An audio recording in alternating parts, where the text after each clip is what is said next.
नास्ति बुद्धिर्युक्तस्य न चायुक्तस्य भावना न चा भावयता शान्तिः अशान्तस्य कुतः सुखम् इन्द्रियाणामीचरताम् यन्मनोनुविधीयते तदस्य हरति प्रज्ञाम् वायुर्नावमिमाम्भसि तस्मात् यस्य महाबाहो निगृहीतानि सर्वशः इन्द्रियाणीन्द्रियार्थेभ्यः तस्य प्रज्ञा प्रतिष्ठिता या निशा सर्वभूतानां तस्यां जागर्ति संयमी यस्यां जागृति भूतानि सा निशा पश्यतो मुनिः या निशा सर्वभूतानां तस्यां जागर्ति संयमी यस्यां जागृति भूतानि सा निशा पश्यतो मुनिः।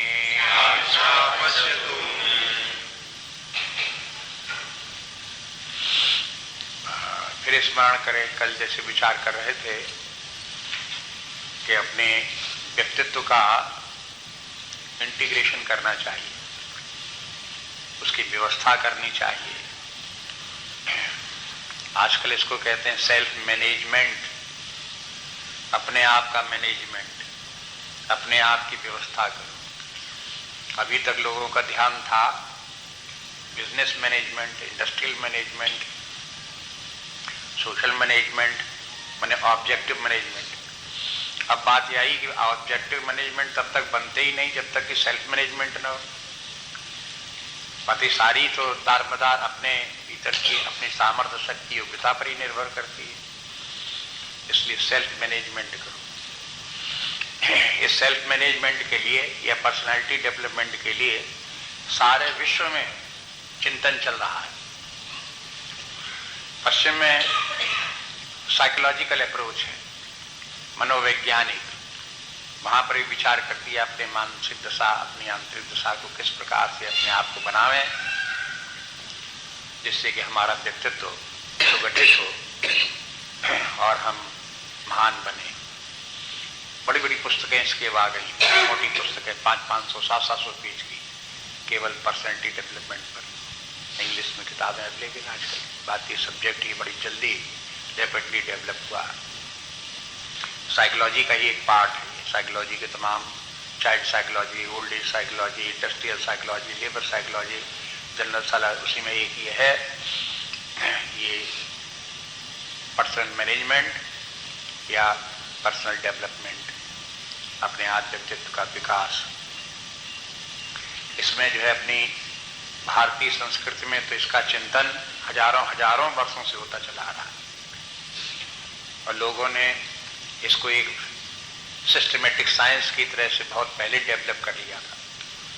खूब इसके ऊपर प्रयोग हुए, खूब लोगों ने अपने आप जीवन में अनुभव करके देखा, खूब प्रयोग करके देखा और बिल्कुल सुनिश्चित स्थिति में पहुंच गए कि क्या क्या नियम कार्य कर रहे हैं अपने भीतर, उनको ठीक ठीक देख करके बिल्कुल निर्णयात्मक बात पर पहुंच गए। उसी में से, उसी के आधार पर वो जो सब सिद्धांत जो है वो अपने शास्त्रों में जगह जगह आते रहते हैं। ऐसे यहाँ पर भी हम देख रहे थे कि सेल्फ मैनेजमेंट के माने है जो अपना स्वामी है, वो अपना आत्मा है, अपना वही स्वरूप है। तो हमको अपने इस उच्च पद पर आसीन रहना चाहिए और फिर उसी की प्रेरणा से, उसी के प्रभाव से बुद्धि कार्य करे और बुद्धि सशक्त रहे, सावधान रहे, सतेज रहे और बुद्धि के अधीन फिर मन काम करे, मन स्वतंत्र विचरण न करे। बस यहीं से व्यक्ति का अंतर होने लगता है कि वो व्यक्ति जो कमजोर व्यक्तित्व के व्यक्ति हैं वो कैसे हैं, सशक्त व्यक्ति के व्यक्तित्व के हैं वो कैसे हैं, पर जिनके के आत्मा की प्रेरणा से बुद्धि कार्य करती है और बुद्धि की प्रेरणा से ही मन कार्य करता है और मन की प्रेरणा से इंद्रियां कार्य करती हैं और फिर इंद्रियों से शरीर से व्यक्ति जो संसार में बाह्य जगत में व्यवहार करता है। तो इस प्रकार का जब व्यवहार व्यक्ति का होता है तो नियंत्रित व्यवहार होता है और उसका व्यवहार कुशल व्यवहार होगा। व्यक्ति भी सशक्त रहेगा, योग्य रहेगा और उसके कार्य भी श्रेष्ठ कार्य बनेंगे। उसे जीवन में सफलता मिलेगी, भौतिक जीवन में भी सफलता, आध्यात्मिक जीवन में भी सफलता। चारों ओर सफलता का हेतु व्यक्ति का अपने व्यक्तित्व का इस प्रकार से इंटीग्रेशन, अपने व्यक्तित्व का इस प्रकार से विकास है। अब ये सबको अपने अपने आप में देखना है कि हमने अपने आप में अपने ये सब कितना कर पाया है और नहीं कर पाया है तो कहाँ कमी है, क्या जो कमी है उसकी पूर्ति किस प्रकार से हो,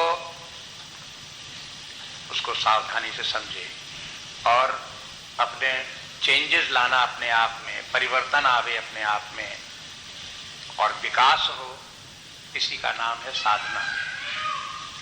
सिद्धांत बता देते हैं कि देखो ये साधना इसलिए की जाती है और फिर उसके साधना सिद्धांत को पूरा करने के लिए साधना भी बता दी जाती है, लेकिन उनको समझना और करना हर व्यक्ति की अपनी अपनी बात है। किसी के ऊपर अध्यात्म के क्षेत्र में जबरदस्ती नहीं, सब स्वतंत्र है। मर्जी आवे सुने, मर्जी आवे ना सुने, मर्जी आवे करें, मर्जी आवे ना करें। सुनेंगे तो अपने आप को, करेंगे तो अपने आप को, फायदा होगा तो स्वयं उनको होगा, लाभ होगा तो उनको होगा। नहीं सुनेंगे, गलत रास्ते पे चलेंगे, अपना विनाश करेंगे तो वो अपना विनाश करेंगे, वे दुखी होंगे, वे परेशान होंगे और दुनिया को क्या।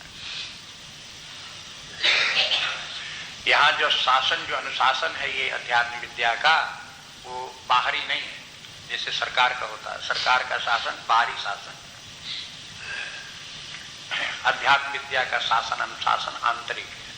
अपने आप अपने भीतर से समझें और अपने आप अपने ऊपर से शासन रखें।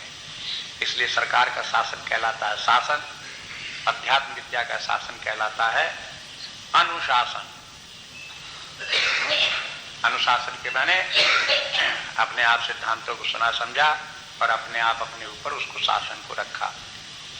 तो ये इस प्रकार की जो व्यवस्था थी वो भगवान ने कल बताई और ये भी दोष बताया कि व्यक्ति इस प्रकार का जीवन अपने व्यक्तित्व को बना करके नहीं जीता, लापरवाही करता है, तो बस यहाँ से शुरू हो जाता है कि इंद्रियों में राग को, इनको विषयों में हो जाता है राग द्वेष और राग द्वेष से प्रेरित होकर के जब इंद्रियां कार्य करती हैं तो बस यहीं से गलती शुरू हो जाती है और यहीं से अव्यवस्था जीवन की बिगड़ने लगती है, यहीं से तमाम प्रकार के दोष दुर्गुण पैदा होने लगते हैं। इसलिए पहले इंद्रियों को ही अपने इनके ऊपर नियंत्रण रखने के लिए मन से उनके ऊपर नियंत्रण रखें। भगवान बोले कि देखो यदि इंद्रियों में से कोई भी इंद्री इन विषयों की तरफ, एक भी इंद्री इन विषयों की तरफ चली गई तो वो मन को हरण कर लेती है। हरण करने के बाद मन जो है वो बुद्धि के अधीन नहीं रह जाता। ये मन का हरण करना है। बिना मन के तो इंद्रियां कार्य करती ही नहीं, लेकिन मन को बुद्धि के अनुशासन में रहना चाहिए, उसी के साथ संबंध रखे। जैसे बुद्धि भूलती रहे वैसे ही मन करता रहे तो मन का हरण नहीं हुआ।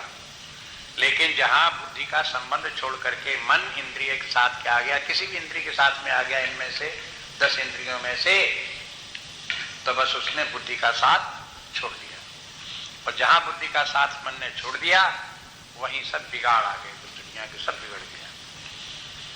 अब इसीलिए देखो एक दूसरे के साथ जोड़ते रहो। पहले भी आपको बता चुके हैं कि बुद्धिमान की परिभाषा क्या है। अपने साहित्य में आप देखेंगे तो सब शब्दों की परिभाषाएं मिलती हैं। किसी ने, आचार्य ने बुद्धिमान की भी परिभाषा की।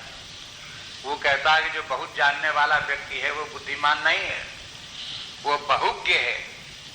बहुज्ञ माने बहुत जानता है। लेकिन बुद्धिमान व्यक्ति वो है जिसकी कि बुद्धि सदा सावधान रहती है, जिसका कि मन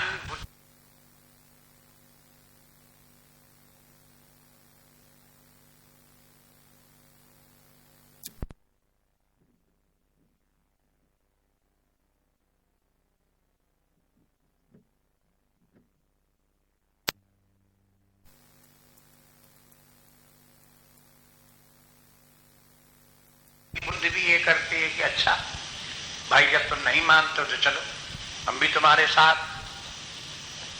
और बुद्धि भी अगर मन के साथ चल दी तो फिर क्या हुआ? व्यक्ति अब बुद्धिमान तो रहा नहीं, उसके लिए एक दूसरा शब्द और बुद्धू।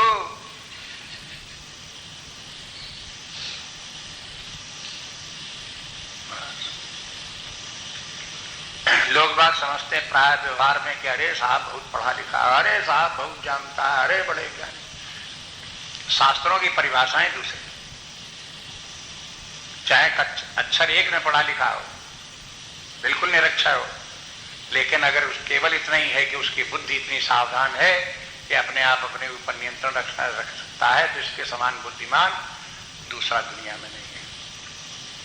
इसलिए इस बात को बार बार दोहराया जाता है। यही पे नहीं, गीता भर में हर अध्याय में इस बात को दोहराया जाएगा, क्योंकि सेंट्रल पॉइंट है, मुख्य बात यही है। तरह तरह से इस बात को समझाया जाएगा। अब देखो, अब जो 69वें श्लोक में आते हैं तो भगवान ने दो चित्र सामने रख दिए। जैसे कि अभी बराबर विचार चलता रहता है, तो जीवन के दो रूप हैं, उनको हम अपने साधारण भाषा में से बोल सकते हैं, एक भौतिक जीवन, दूसरा आध्यात्मिक जीवन। भौतिक जीवन के माने बुद्धि मन के अनुकूल कार्य करे, इंद्रियों के अनुकूल कार्य करे, प्रधानता बाह्य जगत के जो शब्द स्पर्श रूप रस गंध विषय हैं, जीवन में इन्हीं की प्रधानता हो, व्यक्ति इन्हीं के भोगने के लिए अपना जीवन समर्पित कर दे, शरीर उसी के लिए लगा दे, मन उसी के लिए लगा दे, बुद्धि उसी के लिए लगा दे, इंद्रियों को उसी के लिए समर्पित कर दे। इस प्रकार को इसकी हम परिभाषा बोलेंगे, ऐसा व्यक्ति का जीवन जो है वो भौतिक जीवन है। और इसमें नियंत्रण भी नहीं, संयम भी नहीं, असंयमी जीवन। अभी हमने अति की बात कह दी, लेकिन भौतिक जीवन में भी व्यक्ति बहुत अधिक असंयम करके तो जीवन उनका क्षण भर भी नहीं चल सकता। कुछ न कुछ संयम तो सबको रखना पड़ता है, किसी न किसी हद तक। लेकिन फिर भी अपने विचार के लिए हमने दो प्रकार का मान लिया कि एक तो भौतिकवादी जीवन जो विषय प्रधान है, इसके लिए कभी कभी विषयी जीवन कहते हैं, कभी कभी संसारी जीवन कहते हैं, असंयमी जीवन भी कह सकते हैं। दूसरा पक्ष इसके विपरीत है, दूसरा जीवन आध्यात्मिक जीवन है, जो संयमी जीवन है। ये जो संयमी जीवन है, इसमें व्यक्ति भी भौतिक जीवन में ऐसा नहीं कि बिल्कुल भौतिक जीवन में व्यवहार ही नहीं करता, भौतिक जीवन में भी रहता है, लेकिन संयमी होकर के रहता है। इस आध्यात्मिक पुरुष के व्यक्तित्व के जितने भी पार्ट्स हैं सब वेल डेवलप्ड हैं। अपना आत्मा भी प्रकाशमान है, बुद्धि भी अपने ठीक ठीक काम कर रही है, कारण शरीर में जो वासना है उनमें भी सत्वगुण की अधिकता है, बुद्धि भी सतेज सावधान है, मन भी उसके अधीन है, इंद्रियां भी उसके मन के अधीन है। इस प्रकार से संयमी व्यक्ति व्यवहारिक जीवन में उसे भी जीना होता है। भाग करके कहाँ जाएगा? जहां कहीं भी हो उसे खाना पीना पड़ेगा, पहनना पड़ेगा, रहना पड़ेगा, जीवन यापन करना पड़ेगा, अन्य लोगों से व्यवहार भी करना पड़ेगा। इसका नाम है व्यवहार। ये तो चाहे जैसा व्यक्ति हो, इसको सबको करने पड़ते हैं। तो संक्षेप में भगवान ने एक शब्द का प्रयोग कर लिया कि देखो, एक व्यक्ति है संयमी और दूसरा है असंयमी। हमने तो बहुत से शब्द बता दिए, भौतिकवादी, संसारी, इस प्रकार के। भगवान ने एक शब्द उसमें से चुन लिया, संयमी। माने दो प्रकार के व्यक्ति हैं। आध्यात्मिक व्यक्ति जो है वो संयमी है, और जो भौतिकवादी जीवन जीने वाले व्यक्ति हैं वो असंयमी है। बस असंयमी इसी माने में है कि उनके जीवन का लक्ष्य इंद्रिय भोग है, विषयों का भोग है।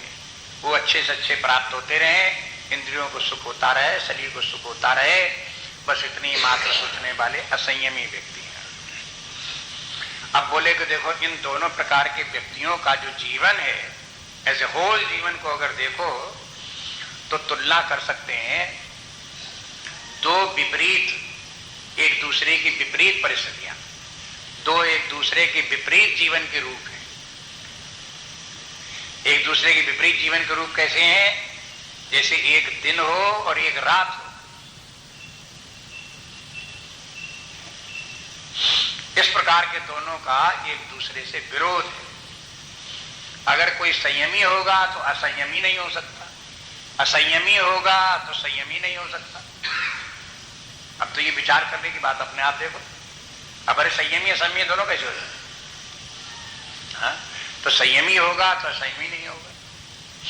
जिस व्यक्ति के जीवन का लक्ष्य इंद्रिय भोग ही होगा, उसे परमात्मा को, उसके जीवन का लक्ष्य आत्मा की प्राप्ति, आत्मा का ज्ञान, आत्मा का आनंद हो नहीं सकता। और जिसके जीवन का लक्ष्य आत्मा का आनंद है, वो इंद्रिय भोगों का अपने जीवन का लक्ष्य बना नहीं सकता।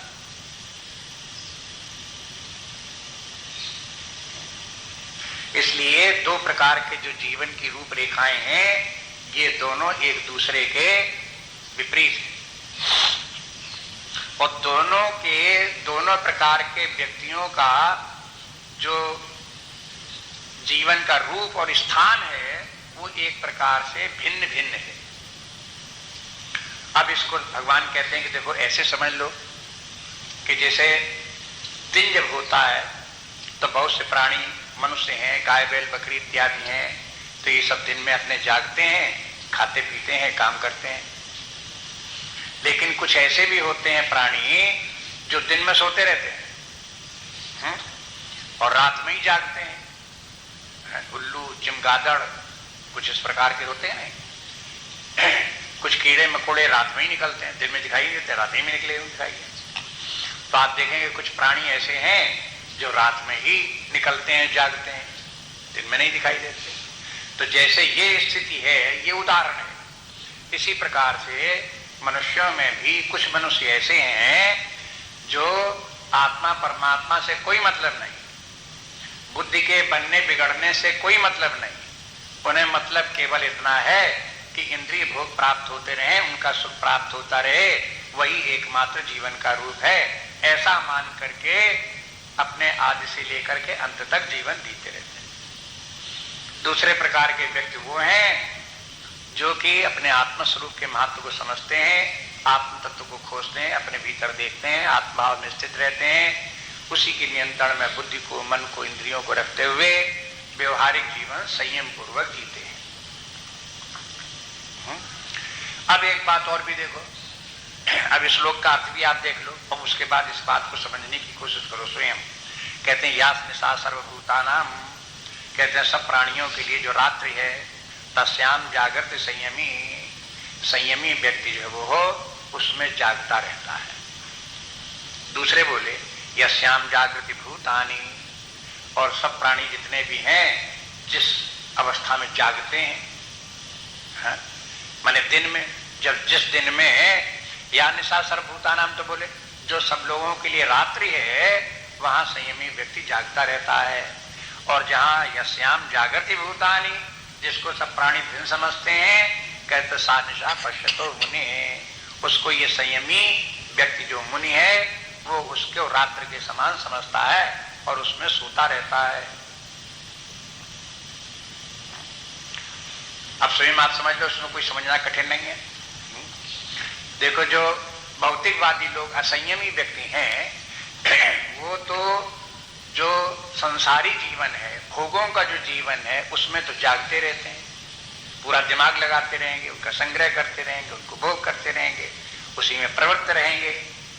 लेकिन जब अध्यात्म की बात आएगी तो उसके लिए सो जाएंगे। सो जाने के माने उससे उन्हें कोई मतलब नहीं, क्या परमात्मा है, क्या आत्मा है, क्या आध्यात्मिक जीवन है, उसका क्या आनंद है, किस प्रकार की वो जीवन की रूपरेखा है, कोई मतलब नहीं, उपेक्षा बिल्कुल, यही उसका उधर सोना हो गया उनका। अब इसका उल्टा देखो, जो संयमी व्यक्ति हैं, आध्यात्मिक पुरुष हैं, वो कहां जाग रहे हैं? वो अपने आत्मा के ज्ञान में जाग रहे हैं।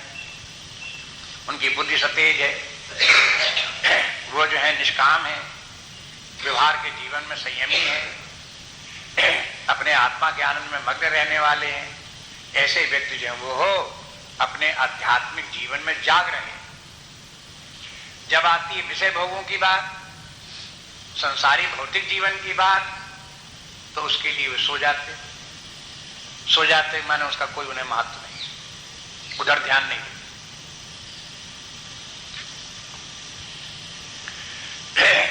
इसलिए जो एक है उदाहरण दृष्टांत और दूसरा है दाष्टान्त।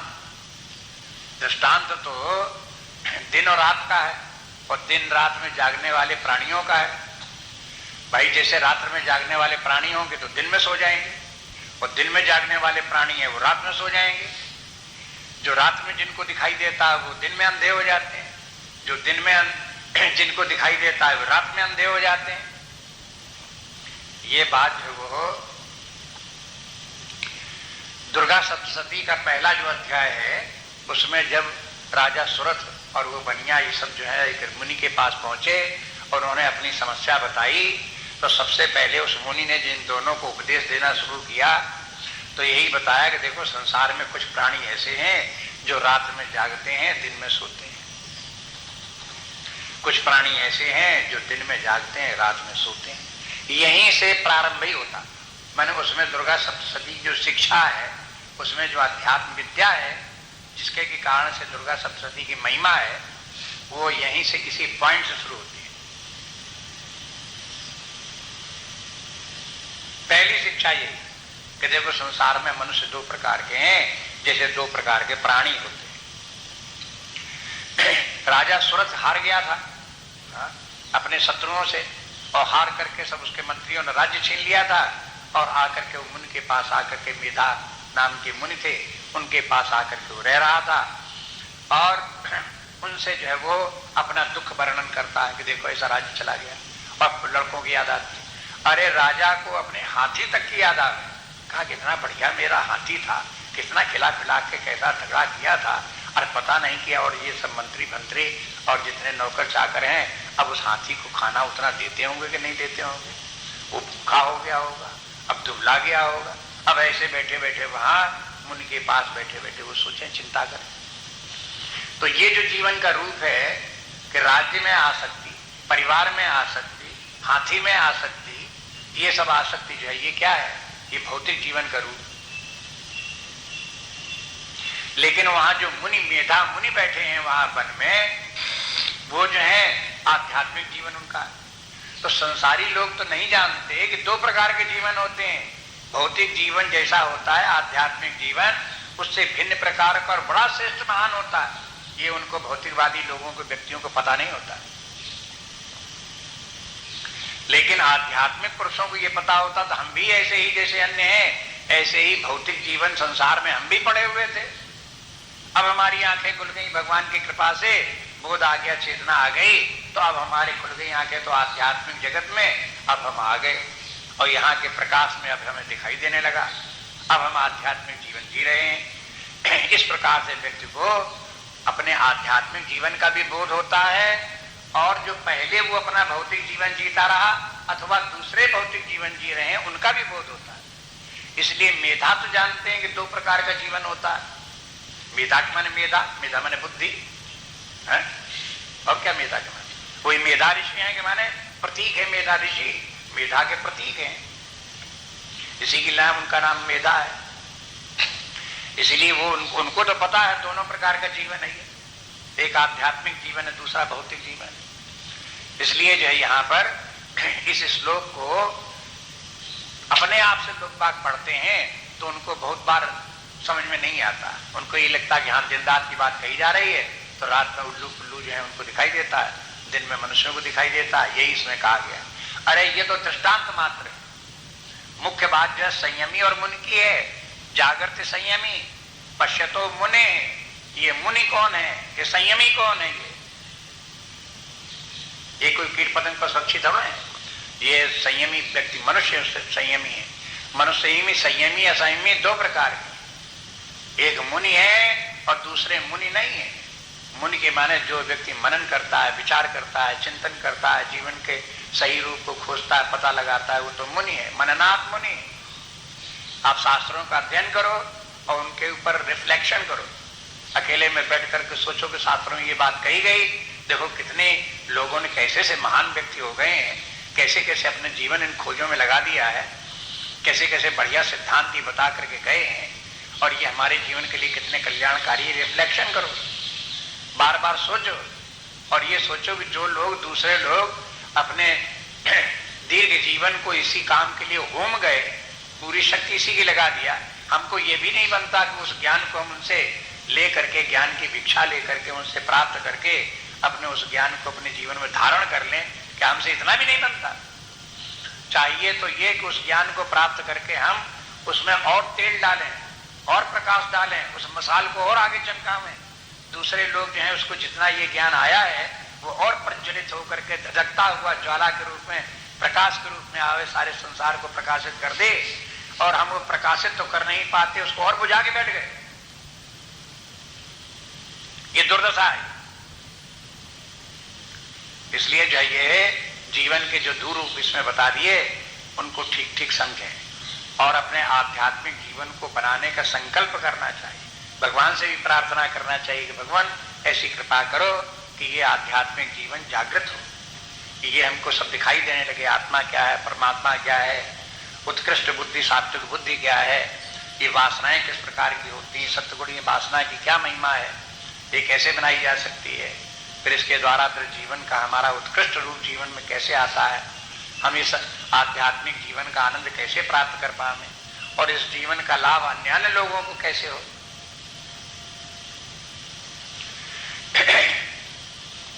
एक जगह गुरुदेव ये भी कहते हैं कि देखो, बहुत लोग समाज सेवा का करने का प्रयास करते हैं,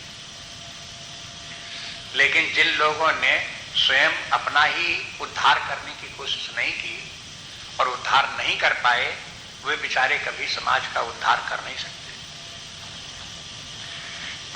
जो लोग स्वयं ही भौतिक जीवन जी रहे हैं, तमाम कामनाओं में पड़े हुए हैं, आसक्तियों में पड़े हुए हैं, अहंकार में पड़े हुए हैं, लोभ में फंसे हुए हैं, ऐसे व्यक्ति जब समाज सेवा का कार्य करते हैं तो उनकी ये डिलेपिडेटेड जो पर्सनैलिटी है वो समाज के कार्य करते समय क्या करती है, वो सेवा करने के बजाय समाज को दूषित करती है, बिगाड़ती है।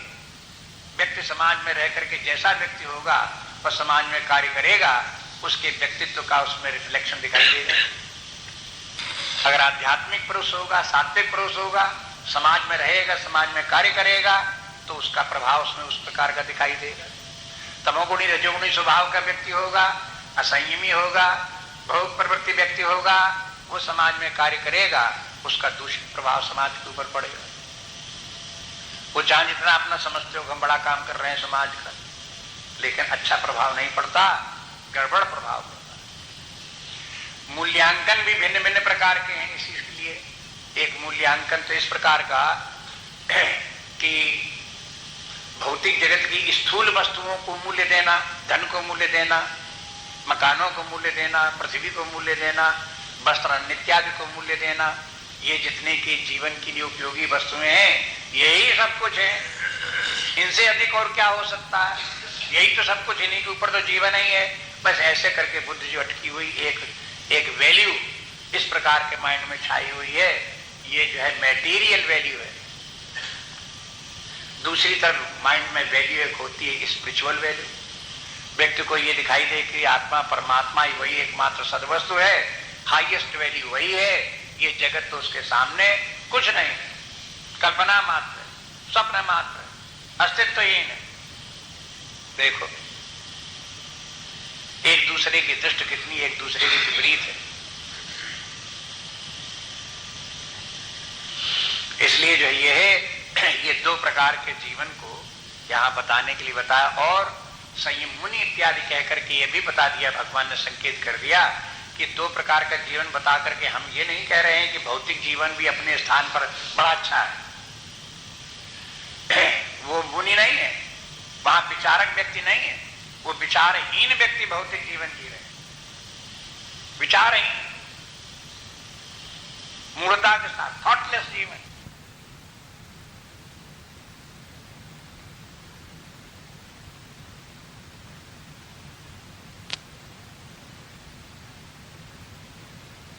तो तुम्हारे जीवन का लक्ष्य पूरा हो गया कि हाँ हो गया। बस अब आगे देखो, बुद्धि के जाने के लिए मार्ग अवरुद्ध, बैरियर, आगे नहीं सोच सकता कि आगे भी जीवन का कुछ और एम हो सकता है।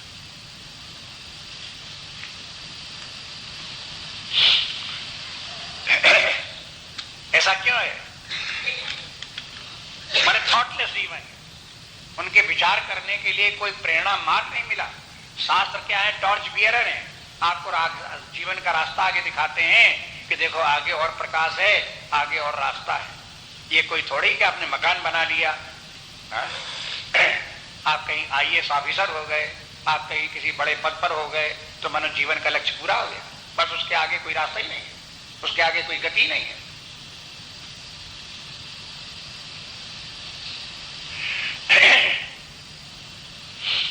अगर शास्त्रों को न देखो, आध्यात्मिक जीवन के बारे में न सोचो, तो बस ऐसे ही बुद्धि जो है वो मूढ़ बुद्धि बनी रहेगी, मंद बुद्धि उसी प्रकार की बनी पड़ी रहेगी।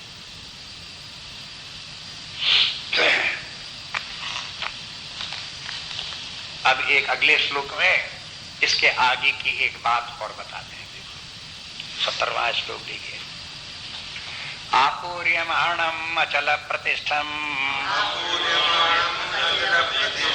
समुद्रमापः प्रविशन्ति यद्वत् तद्वत्य कामायं प्रविशन्ति सर्वे शशान्तिमाप्नोति न कामकामी आपूर्यमाणम् अचल प्रतिष्ठम् समुद्रमापः प्रविशन्ति यद्वत् तद्वत् कामायं प्रविशन्ति सर्वे शशान्तिमाप्नोति न कामकामी। इस श्लोक में भी कई बातें ध्यान देने की हैं। पहली दो पंक्तियों में तो दृष्टांत है,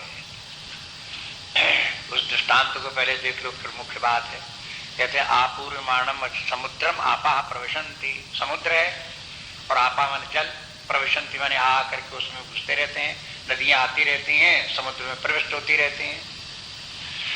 और आपूर्यमाणम, इस प्रकार से समुद्र बराबर नदियों के द्वारा भरा जा रहा है। आपूर्यमाणम भरा जाना, परिपूरित किया जा रहा है। लेकिन अचल प्रतिष्ठम, लेकिन समुद्र अचल प्रतिष्ठित रहता है। कहने तात्पर्य कि समुद्र में बाढ़ नहीं आती। ऐसे नहीं कि इतनी नदियां इतने वर्षों से आ रही हैं और समुद्र में मिलती चली जा रही हैं, तो चाहे जितना बड़ा समुद्र हो, एक दिन सारी पृथ्वी के ऊपर इसका पानी छा जाएगा, ऐसा होने वाला नहीं। आप गंगा सागर में जाओ तो आप देखो कि जितना पर साल पानी था उतना इस साल पानी, जितना 10 साल पानी था उतना अब भी पानी। कभी कभी ज्वार भाटा उसमें आता है तो जितना पानी चढ़ता है उतना ही पानी उतर जाता है, उतना ही पानी चढ़ता है उतना ही पानी उतर जाता है। ऐसे नहीं होगा कि पानी बढ़ता चला हुआ कलकत्ते को डुबो दे, ऐसे नहीं होता है। नहीं तो कब का डूब गया होता कलकत्ता। पानी बढ़ते बढ़ते चला आता, कानपुर तक आ जाता, कानपुर भी डुबा देता। लेकिन समुद्र जो है ऐसे बढ़ता नहीं। समुद्र अपनी मर्यादा में रहता है, इसे समुद्र की मर्यादा कहते हैं। चाहे जितनी नदियां आकर के उसके मिले, लेकिन समुद्र अपनी मर्यादा को नहीं तोड़ता। ये दृष्टांत है, इसलिए एक प्रकार से ये बात कहते हैं। और समझदार विद्वान लोग जानते हैं, अरे भाई समुद्र मर्यादा टूटी कैसे सकती है। बात ये उसी का पानी तो भाप बन कर उड़ता है और पहाड़ों पर बरसता है, और वही पानी तो नदियां बन करके समुद्र में जाता है। कोई दूसरा पानी समुद्र के अलावा का अलग से कोई पानी आता हो और वो नदियों में बह करके समुद्र में आता हो, तो समुद्र का पानी कभी बढ़े भी। अगर बूंद बूंद भी बढ़ता रहे तो हो सकता है 1000, 2000, 10,000 वर्ष में तमाम बढ़ जाए। लेकिन जब उस पानी के, समुद्र के पानी के अतिरिक्त तो कोई पृथ्वी के ऊपर दूसरा पानी ही नहीं है जो आगे उसमें भरे, तो कहां से बढ़ जाएगा। लेकिन यहां पर कहने का तात्पर्य ये है, यहां दृष्टांत ये है कि जैसे समुद्र है और नदियां हैं, इसी प्रकार से व्यक्ति को आध्यात्मिक व्यक्ति जो होते हैं उनको समुद्र समझना चाहिए। वे समुद्र के समान होते हैं। और ये नदियां क्या हैं? ये नदियां बाह्य जगत के इंद्रिय भोग और विषय हैं। ये आकर के उसमें मिलते रहते हैं। जैसे समुद्र में नदियां जाती रहती हैं, ऐसे हर व्यक्ति को शब्द स्पर्श रूप रस गंध ये पांचों प्रकार के भोग सारे जीवन आते हैं और प्राप्त होते रहते हैं। अब इसमें ये इन विषय भोगों के प्राप्त होने को समझने का प्रयास करें। देखो दो प्रकार से, एक तो ये है कि व्यक्ति इन भोगों की कामना करे और फिर ये प्राप्त हो। दूसरे व्यक्ति के माने है कि वो व्यक्ति अपने आप में संतुष्ट है और ये भोग प्राप्त होते हैं और उसको प्राप्त हो जाते हैं, तो उससे उसके कारण से वो व्यक्ति विचलित नहीं होता। बस ये जो है वो फिर विषय भोगों के भोग की जो युक्ति है उसको फिर समझाने की कोशिश करते हैं कि देखो जो संयमी व्यक्ति है, आध्यात्मिक पुरुष है, वो भी इन पांचों प्रकार के विषयों का भोग वो भी करता है, लेकिन संयम पूर्वक करता है। और संयम करता है कैसे? वो उन विषयों की कामना नहीं रखता। बिना कामना के वो विषय प्राप्त होते हैं, जो प्राप्त होते हैं उनसे वो संतुष्ट रहता है। लेकिन असंयमी व्यक्ति जो है उन इंद्रिय भोगों की कामना करते हैं, जितना प्राप्त होते हैं उसमें संतुष्ट नहीं होते, अधिक प्राप्त करने की कामना करते हैं और कामना के कारण से हजारों समस्याएं उत्पन्न होती हैं। उसी के कारण व्यक्ति अयुक्त हो जाता है, उसी के कारण व्यक्ति अशांत हो जाता है और फिर नाना प्रकार के भय, चिंताएं, क्लेश आदि समस्याएं तमाम प्रकार की उत्पन्न हो जाती हैं। इसलिए वो असंयमी व्यक्ति विषयों की जब कामना करता है, बार बार सोचता है कि मुझे ये और मिल जाए, ये और मिल जाए, धन और मिल जाए, खाने के पदार्थ और मिल जाए और पहनने के पदार्थ और मिल जाए, ऐसा और मिल जाए, ऐसा और मिल जाए, जो ये मन में और की प्राप्त करने की जो कामना है, ये व्यक्ति को असंयमी बनाती है और इसी के कारण व्यक्ति अशांत होता है और दुखी होता है। फिर देखो इसके माने कि आध्यात्मिक पुरुष इनको व्यक्ति की ये बात समझाना एक प्रकार से मुश्किल ही पड़ती है। बार बार कहो तो भी व्यक्ति बाद में यही पूछते हैं, इसके माने आध्यात्मिक पुरुष विषय भोग करेगा नहीं, इसके माने वो खाएगा नहीं, इसके माने वो पिएगा नहीं, इसके माने ये कुछ करेगा नहीं। इस प्रकार के हर धर्मी की बातें बिना विचार की बात करते हैं। कहते नहीं आध्यात्मिक पुरुष भी खाएगा। आपको इसीलिए कल भी दृष्टांत दे रहे हैं, बार बार कितनी बार बताया, खाने के लिए तो खाना मिलेगा, सही खाने को जाओगे आप किचन में तो वहां खाना संयमी को भी मिलेगा, असंयमी को भी मिलेगा। खाना तो दोनों को मिलेगा। संयमी खाना खाएगा तो उतने खाने से प्रसन्न हो जाएगा, क्योंकि उसको कामना नहीं है विशेष प्रकार की किसी भोजन की, इसलिए जिस प्रकार का भी मिलता है, जैसा भी है, उससे वो अपने आप को संतुष्ट हो जाता है। उसको ना अशांति हो, न दुख हो, न चिंता हो। लेकिन जो असंयमी व्यक्ति होंगे उनको चाहे जितना बढ़िया खाने को मिले तो भी उनको होगा, लो खीर तो बनी लेकिन उसमें किसमिस तो पड़ी नहीं, क्या बताइए, कुछ नहीं करना, बस आगे गिर गए, फिर नीचे आ गए, फिर दुखी हो गए। बस यही रोग है, भवरोग जिसका के नाम है, भवरोग का नाम यही है।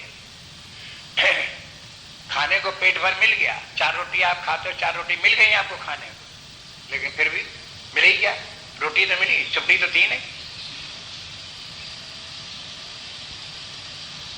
इस तरह का जो असंतोष है, ये नहीं हुआ, वो नहीं हुआ, वो नहीं हुआ, अरे जो मिला उसे देखो, उससे अपने जीवन को चलाओ, उससे संतुष्ट रहना सीखो, मिलेगा।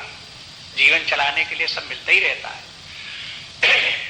इसलिए जब परमात्मा ने शरीर दिया है, और शरीर दिया ऐसा, शरीर की ऐसी मशीन बनाई है कि बुद्धि हैरान हो जाती है। बड़े बड़े वैज्ञानिक इसके मशीन को देख करके हैरान हैं कि आखिरकार कितनी बारीकी से कैसे कैसे करके ये शरीर बना।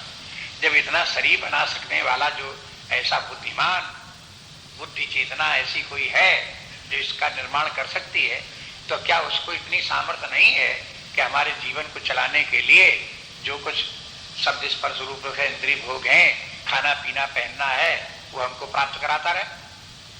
इतनी दम उसमें नहीं है? वो सब कराता रहे, लेकिन व्यक्ति अपनी तरफ से असंतोष करके हाय हाय करता रहता है। ये उसकी व्यक्ति की अपनी कमजोरी है। अभी कलकत्ते में गए तो वहां एक डॉक्टर ने हड्डियों की बनावट बताई, बाती वृद्धावस्था में अस्थि रोग हो जाते हैं, हड्डियां कमजोर हो जाती।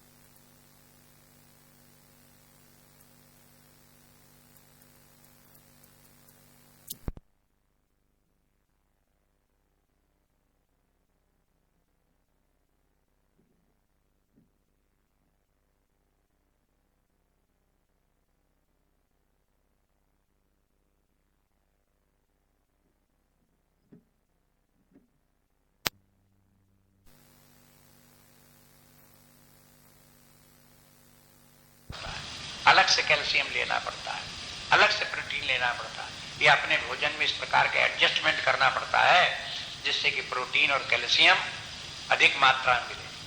कैल्शियम जैसे लेते भी हैं, मान लो 500 ग्राम कैल्शियम की टेबलेट खाई भी तो उसमें डॉक्टर ने बताया कि 30% एब्जॉर्ब होती है, 70% बिना एब्जॉर्ब हुए काम में नहीं आती, शरीर से निकल जाती। तो इस प्रकार की शारीरिक दुर्बलता इस प्रकार की आ जाती है कि पर्याप्त ये नहीं मिलते। फिर ये बताया कि ये करते क्या है कैल्शियम और ये प्रोटीन हड्डी में जाकर के करते क्या है, तो बताया हर हड्डी के भीतर 2 प्रकार के पार्ट होते हैं। एक उसका हार्ड पार्ट होता है ब्रिटिल, और दूसरा जो है स्पंजी होता है। अब देखो हड्डी बनाई गई और हड्डी में सब थ्रू आउट एक जैसा मटेरियल नहीं है, उसके भीतर 2 प्रकार के हड्डी के 2 पार्ट हैं। स्पंजी हड्डी भी है और जो है स्ट्रांग ब्रिटिल स्ट्रांग हड्डी भी है जो हार्ड है। हार्ड हड्डी क्या करती है कि शरीर को उठाए रखती है, जैसे पैर के ऊपर खड़े हो गए तो हार्ड हड्डी ताने रखती है शरीर को। और जो स्पंजी हड्डी है वो क्या करती है, क्या कि उसमें रक्त बनता है और हड्डी बढ़ती है। हड्डी को पुष्ट पोषण करने के लिए स्पंजी पार्ट काम करता है। तो उसके भीतर घुस के हड्डी के भीतर किसने हड्डी ऐसी बनाई कि ऊपर से एक हड्डी का एक आवरण भी हार्ड बना रहे, उसके भीतर पोला भी बना रहे, उसके भीतर स्पंजी भी बना रहे, उसके भीतर जाए तो खाना पहुंच करके उसके भीतर रक्त भी बने, उससे हड्डी भी बने और उसका कुछ पार्ट उसमें से निकल भी जाए और हड्डी इस प्रकार से चेंज भी होती रहे। ये सब जो ऐसी कारीगरी, ये तो एक हड्डी की बात बता रहे थे। ऐसे शरीर में एक एक पार्ट का इतना ज्यादा कॉम्प्लिकेटेड और इतना ज्यादा सूक्ष्म बारीक है तो दुनिया में कोई इस प्रकार का बना सकता है? इतना कैसे बन गई और कैसे बढ़ता है और कैसे एक अवस्था तक बढ़ता जाता है और एक अवस्था पहुंच करके क्षीण कैसे होने लगता है? अरे भाई बढ़ता था तो उसी अनुपात में उसी हिसाब बढ़ते ही चला जाता है, लेकिन रुक भी जाता है बढ़ना, घटने भी लगता है। फिर ऐसे शरीर की इतना ज्यादा जो शरीर कॉम्प्लिकेटेड है और इतनी विचित्र रचना शरीर की है, तो ये तो स्थूल शरीर की बात है। इससे भी विचित्र रचना प्राण की है, इससे भी विचित्र रचना मन की है, इससे विचित्र रचना इंद्रियों की। इंद्रिय माने ऊपर वाले गोलक नहीं, इनमें जो रहने वाला वही एक इंद्रिय आंख में रहती है तो देख सकती है और वह एक दूसरी इंद्रिय कान में रहती तो सुन सकती है, देख नहीं सकती। देखो कैसी विचित्र रचना। इंद्रियां भी कैसी कैसी बनाई गई, देखने वाली इंद्रिया देखेगी, सुनने वाली इंद्रिय सुनेगी, सूंघने वाली इंद्रिय सूंघेगी। अब उसमें फिजिकल बॉडी उसमें सहयोग करेगा, लेकिन बाकी उनको सबको ग्रहण करने वाली इंद्रियां भी तो भिन्न भिन्न प्रकार की हैं। मन फिर भिन्न प्रकार का, वो और भी ज्यादा सूक्ष्म, स्थूल शरीर से भी सूक्ष्म भी है, उसकी बनावट भी ऐसी विचित्र कर। तो जहां इतनी विचित्र बनावट अपने शरीर के भीतर की है, बाह्य जगत की इतनी विचित्र बनावट है, उसमें कोई व्यक्ति ये अभिमान करके बैठे कि भाई जो कुछ हमें प्राप्त हुआ बहुत थोड़ा भगवान ने दिया, हमें और मिलना चाहिए, ये और लाओ वो और लाओ, नाना प्रकार की कामना करना और उन कामनाओं के अधीन होना व्यक्ति की मूढ़ता के अतिरिक्त और कुछ नहीं। कभी विचार नहीं किया उसने ध्यान। मुख्य बात यह व्यक्ति को कामनाओं से ग्रस्त नहीं होना चाहिए, छुटकारा प्राप्त करे, बस निष्काम बने। समुद्र को जैसे नदियां जल लाती हैं, समुद्र निष्काम है, वो नहीं कहता नदियों से कि तुम जल लाओ, हमें प्यास लगी, पानी कमी पड़ रही है, हम सूखे जा रहे हैं, हम घटे जा रहे हैं। इस प्रकार का समुद्र को कोई कामना नहीं। नदियां फिर भी आती हैं, जितना आती जितनी आती हैं। मान लो गर्मियों के दिनों में कम पानी आने लगे, बरसात के दिनों में ज्यादा पानी आने, तो समुद्र को उससे कोई इतराज नहीं, चाहे कम आवे तो ज्यादा, जैसा तटे संतुष्ट। कहते हैं समुद्र की तरह से बनो। दृष्टांत इसलिए कि समुद्र की तरह से अचल बनो, समुद्र की तरह संतुष्ट बनो, समुद्र की तरह से निष्काम बनो। वैसे भी कवि लोग, आचार्य लोगों ने और ग्रंथ लिखे तो किसी व्यक्ति की जब प्रशंसा करते हैं, गुणों की करते हैं, तो एक गुण ये भी बताते हैं, अरे व्यक्ति बड़ा महान है, समुद्र की तरह गंभीर है। ये गुण है, समुद्र की तरह गंभीर। ये गंभीरता भी होनी चाहिए। गंभीरता के माने ये को कामना आमना के कारण व्याकुल नहीं दिखाई देता। नहीं तो अन्य व्यक्ति अपनी अपनी कामनाओं के कारण व्याकुल लग रहे हैं, हर समय शिकायत, हर समय परेशानी, हर समय चिंता, हर समय झगड़ा। ये संसारी व्यक्तियों का जीवन का रूप है। आध्यात्मिक व्यक्ति के लिए भगवान कहते हैं कि ऐसा व्यक्ति जो है वो समुद्र की तरह से तद्वत कामा यम प्रविशन्ति सर्वे। अब यम के माने है संयमी व्यक्ति या मुनि या आध्यात्मिक पुरुष, वो तो हो गया व्यक्ति विशेष। और कामा प्रविशन्ति, जैसे उधर की तरफ था समुद्र में आपा प्रविशन्ति, दृष्टांत में कि पानी आकर के समुद्र में नदियों का मिलता है, इस तरह मनुष्य में क्या है, कामा प्रविशन्ति। कामा माने काम पदार्थ, यहाँ कामा के माने है काम में पदार्थ, इंद्रिय भोग, वो भी ऐसे व्यक्ति को प्राप्त होते रहते हैं, संयमी व्यक्ति को भी। लेकिन उनके प्राप्त होने से सर्वे स शांति आपनोति न काम कामी। अब दो प्रकार के व्यक्ति हो गए। जो संयमी व्यक्ति है शांतिम आपनोति, वो तो सदा शांत रहता है। और न शांतम आपनोति कौन, काम कामी।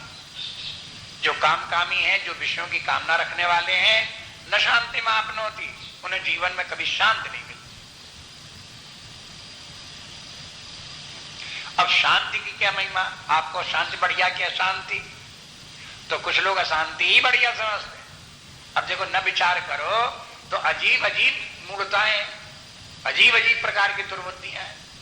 कोई लग सकता शांति लिए क्या हम बैठे रहे, हम शांति लिए बैठेंगे तो कुछ कर ही नहीं पाएंगे, तो कुछ हमें मिलेगा नहीं, हम हो गए क्या जिंदगी में। तो उनको लगता है कि अशांति करो।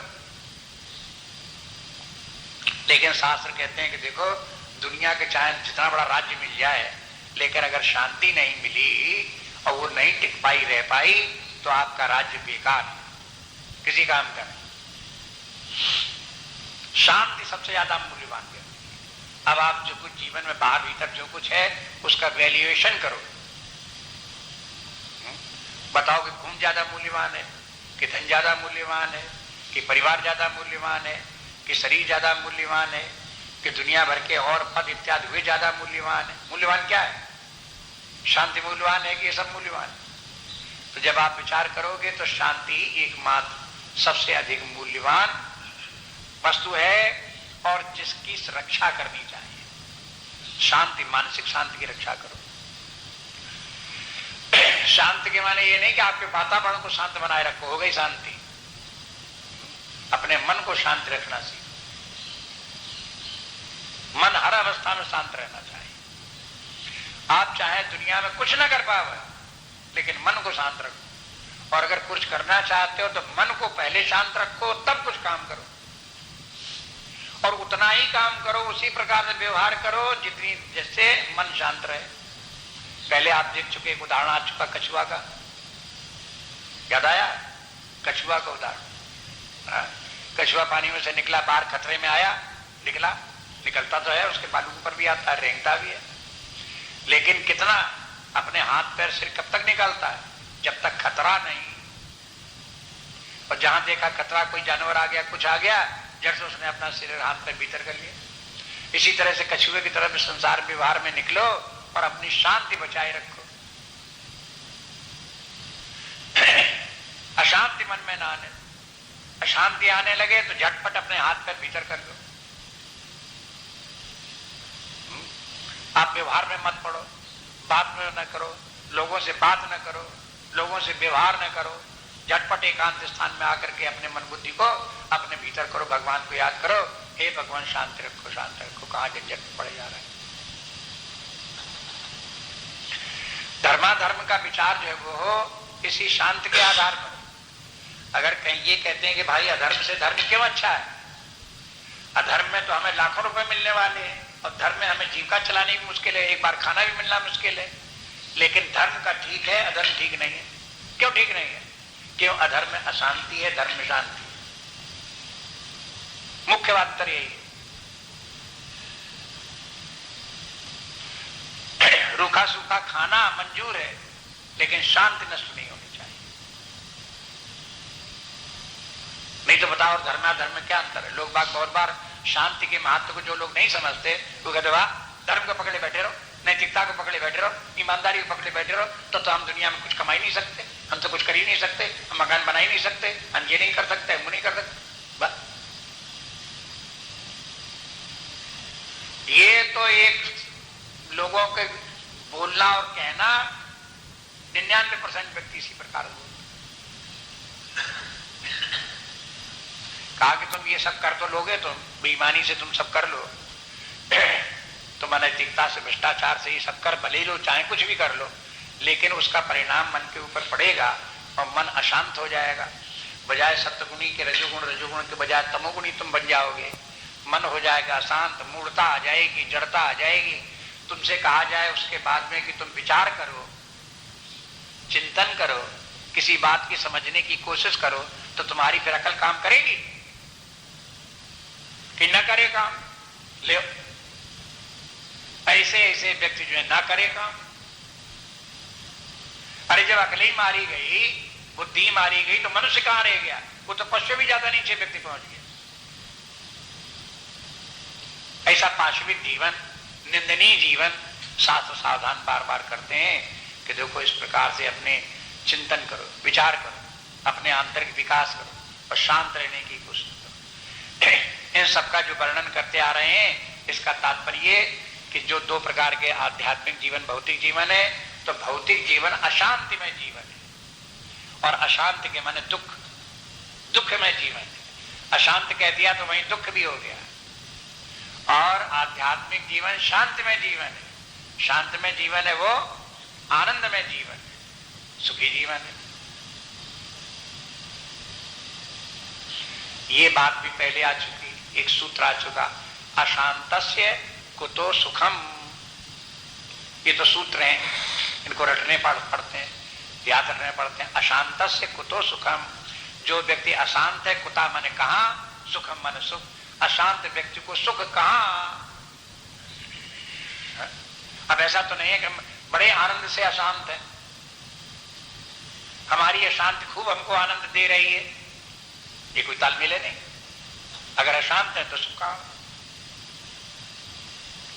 इसलिए यहां जब दोनों बात बता दी, एक शांति और एक व्यक्ति को अशांति, जो कामनाओं से प्रेरित होकर के इंद्रिय भोगों को भोगते हैं वे लोग कामकामी हैं और जीवन में अशांत रहते हैं और दुखी रहते हैं। जो आध्यात्मिक जीवन है, संयमी व्यक्ति हैं, वो भी इंद्रिय भोगों को प्राप्त करते हैं, वो भी उनको भोगते हैं। ऐसा नहीं कि वो भोगे नहीं, लेकिन वे अपने मन को बराबर शांत रखते हुए उनको भोगते हैं। उनकी कामना नहीं रखते, उनकी आसक्ति नहीं रखते। इसीलिए ऐसा नहीं है कि जो आध्यात्मिक पुरुष हो वो सदा ही सन्यासी हो, विरक्त हो, घर बार में न रहे, शंकराचार्य की तरह रहे। अरे वो याज्ञवल की तरह से हो सकता है, भरद्वाज की तरह से हो सकता है, वशिष्ठ की तरह हो सकता है। ये सब भी व्यक्ति जो है वो, इनके परिवार भी रहा। ये सब लोग अपने अपने काम धंधा, व्यवसाय, व्यापार राजा जनक की तरह राज्य तक करते रहे और लोगों के अपने अपने जो धर्म थे उनका सबका वो सब पालन करते रहे और आध्यात्मिक पुरुष भी रहे। इंद्रिय भोग भी उनको प्राप्त होते रहे, वो भी उन्हें प्राप्त हुए, लेकिन बिना कामना के प्राप्त हुए, मन को बराबर शांत रख। बस अध्यात्म विद्या की बात मानसिक शांति की है। बाहरी रूपरेखा कैसी है? आप घर में रहते हो कि घर के बाहर रहते हो, आप नगर में रहते हो कि गांव में रहते हो, आप बड़े मकान में रहते हो कि छोटे में रहते हो, आप क्या खाते हो क्या पहनते हो, इससे मतलब नहीं। मतलब यह है कि आप अपने निष्काम है कि नहीं है, आपका मन शांत है कि नहीं है, आप सदा अपने आप को प्रसन्न रख सकते हो कि नहीं रख सकते हो, इस प्रकार का अपने भीतर ट्रेनिंग की है कि नहीं की है, ये मुख्य बात है।